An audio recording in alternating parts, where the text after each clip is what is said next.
Isa sa mga unique activities na pwede niyong gawin sa Hanoi, Vietnam ay magkape sa train street. As the name suggests, dito mismo sa street na to dumadaan yung train. Biyahe yan to or from Ho Chi Minh. Actually, maraming areas pag sinabing train street. Pero yung ilan dito, hindi na pwedeng dayuhin. Yung ibang areas kasi, pinagbawal na sa public dahil may mga incidents involving tourists. So, hindi lahat ng train street ay open sa public. Yung ibang areas naman daw, may barikada pero may mga taong pwedeng magpuslit sa'yo para makapasok sa area. Kaya lang minsan daw aggressive din sila para syempre dun ka sa shop nila dumiretso. So beware lang din sa mga ganyan. The best thing I could suggest is for you to book a guided tour para locals na mismo yung mag-guide sa inyo. Maraming available tours via Klook and you may use my discount codes Traveler Klook and 5 Klook para makatipid ng konti. Ako, dito ko napili dumayo sa area na to kasi ito yung nabasa kong less chaotic daw na area. I stayed at Hanoi 1990s kasi ito lang yung may Google Maps location pin tas maganda rin yung mga reviews. Actually, mababait yung mga staff dito. Nag-i-initiate sila na picturean ka dun sa mga photo spots.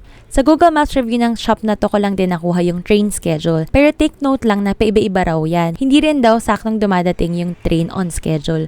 So mag-allowance kayo ng mga 1 hour earlier. I got these for breakfast habang naghihintay na dumaan yung 11:30 AM train. Humanap lang ako ng magandang pwesto while waiting. Okay yung pwesto sa second floor pero mas thrilling yung experience sa baba. Just make sure to exercise caution and makinig sa mga staff doon. Pag malapit na yung train, tatanggalin na ng mga staff yung tables and chairs sa riles. Makita nyo na yung mga tao naglalagay ng tansan doon sa riles para mag-flat siya pagdaan ng train. Tapos ginagawa na nila yung souvenirs. Well, delikado siya so huwag nyo siyang gawin. Pag malapit na yung train, ihanda nyo na agad yung cameras nyo para dito.